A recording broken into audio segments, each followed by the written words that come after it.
Shri Gurubhyo Namaha, children.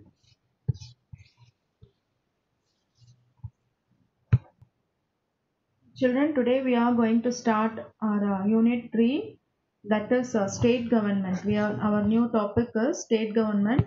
We are going to discuss about the functions of state government,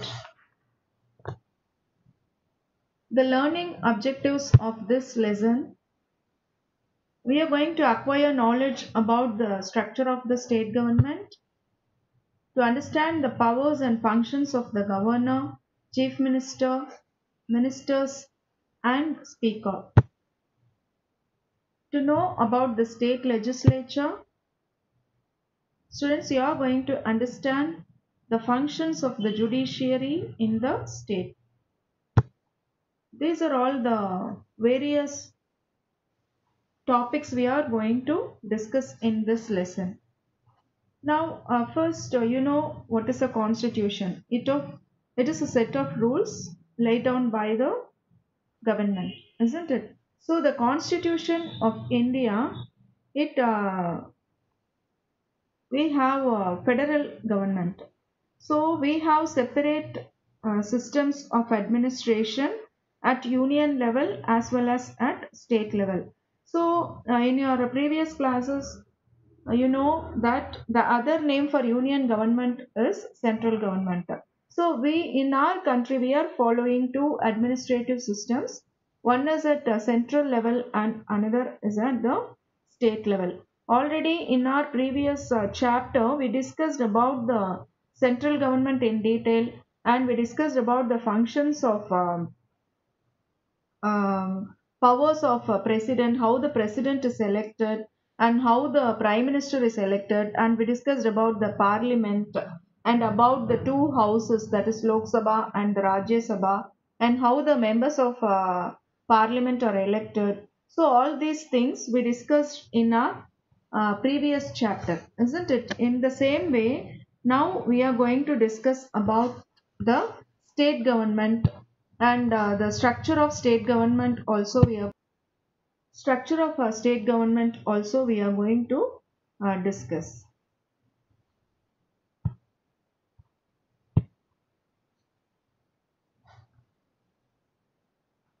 And it lays down a uniform structure for the state government. The constitution, it contains certain provisions for the governance of both union and the states. And the structure of the state government as formed in the center, it also consists of three branches. So the three branches are the executive, the legislature, and the judiciary. So these are the three branches and structure of the state government. And under executive, the other subdivisions are, we are going to discuss about the governor, chief minister, and council of ministers. So these three members will play a vital role under the executive. And under the legislature is divided into legislative council and legislative assembly. So in this flow chart you can see that. See our state government. Now we are going to discuss about state government. It is divided into three branches, that is the executive, the legislature, and the judiciary. So under the executive, we are going to discuss about the governor, functions and powers of the governor. In the same way, functions and the powers of the chief minister, and functions of powers of the council of minister. And next, legislature, we are going to discuss about the legislative council and the legislative assembly. So legislative council, it is otherwise known as upper house, and legislative assembly, it is otherwise known as lower house. In some states only This legislature is divided into two, that is legislative council and legislative assembly. In our country, only some states are following this type of government. But for example, if you take our state, that is Tamil Nadu, we have only legislative assembly. Only one house we have in our state. And the third branch is judiciary, and that is divided into high court, district courts, and other courts. So this is the framework of our government.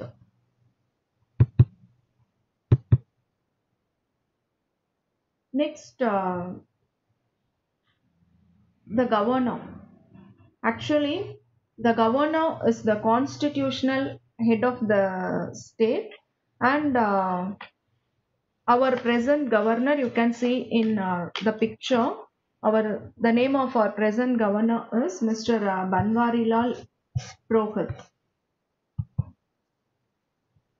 So Mr. Banwarilal Purohit, he is our present governor, and he is the constitutional head of the state executive.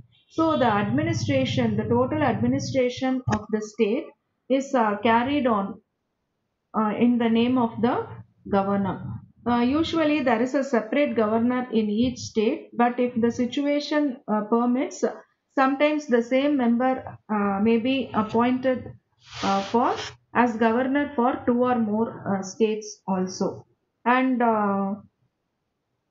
according to Article 154, the governor is having some executive powers in the state.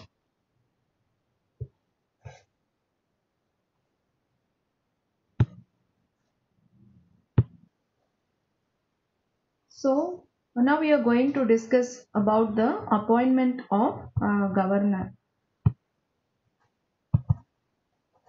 The governor of a state shall be appointed by the president. President only will appoint the governor, and the governor does not belong to the state where he is appointed. Definitely, the person who belongs to some other state will be appointed as a governor here. For example, if you take our Andhra Pradesh governor also, isn't it? So you would have heard about in news and all about Tamilisai madam. She is appointed. She belongs to Tamil Nadu, but she is appointed as a governor in another state, isn't it? So his usual term of office is 5 years, and generally the governor does not belong to the state where he is appointed. That I already told you. I gave you an example also, and he can also be transferred from one state to another state by the president sometimes.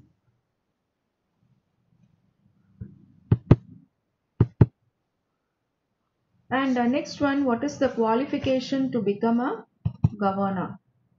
So first one, he should be a citizen of India, and he should have completed 35 years of age.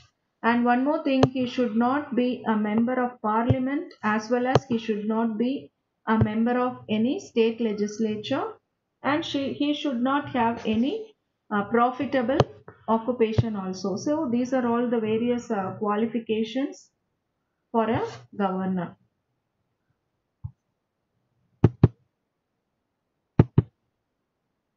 Now, powers and functions of the governor. So the governor, already I told you, he is the head of the state executive, and he has enormous powers. So in the exercise of functions and powers, the governor, except in certain cases, is to be guided by the aid and the choice of the council of ministers headed by the chief minister. So under under Article 163, he has to be guided by the Prime Minister as well as the Council of Ministers. So as he is the executive in the state level, the governor will has some functions and powers. So for example, he appoints the Advocate General of the state. So governor can appoint the Advocate General of the state, and he appoints the leader of the majority party in the state legislative assembly as the chief minister of the state. So, governor has the power to select the, for example, if elections are held, many political parties will be participating in the elections, isn't it? So, our state will be divided into different constituencies, and large number of, some number of people will be participating, contesting in the elections, and some political party will win large number of seats, and that party is considered as the winning party, and the leader of that majority party which won in the state elections will be called by the governor, and that the leader of that majority party will be appointed as the chief minister of the state. So government only has the power to appoint the chief minister.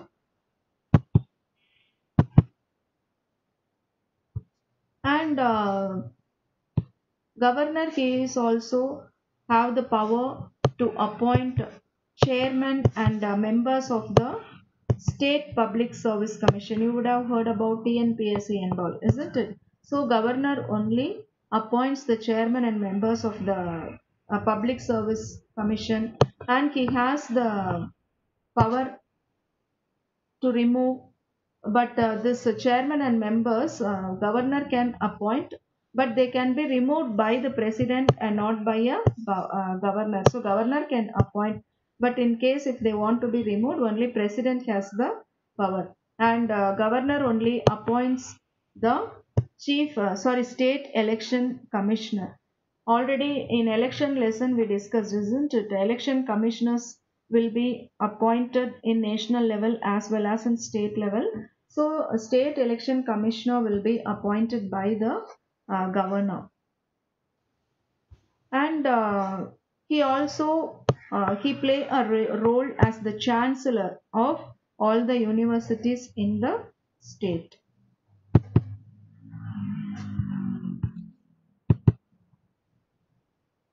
Now we are going to discuss about the legislative powers of the governor,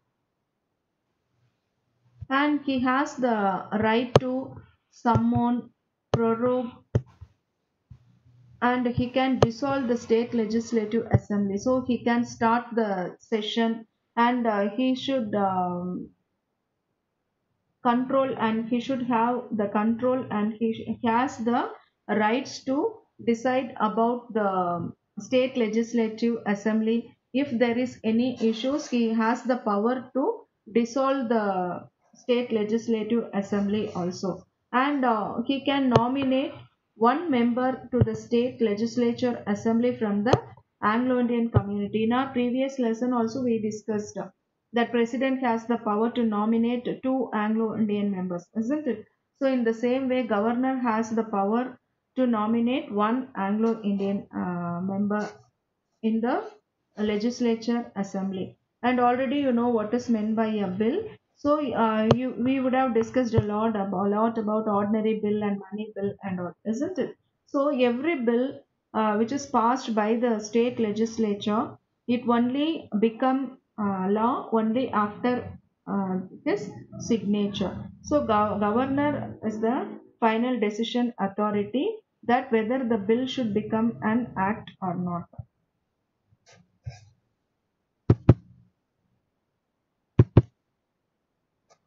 Next one, judicial powers. He can appoint the attorney general of the state, and he can appoint judges to the subordinate courts in the state, and he can also give postings and promotions of the district judges.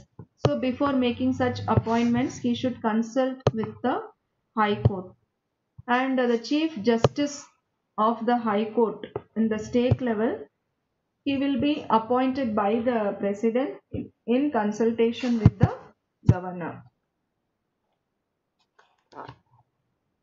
Okay, children, today we discussed about the president, how he is appointed, what are the qualifications. Sorry, we discussed about the governor, isn't it? So we discussed about the appointment of the governor, qualification to become a governor, powers and functions of the governor. Under that, we discussed the executive powers, legislative powers, and judicial powers. Tomorrow, we will be discussing about the chief minister. Thank you, children.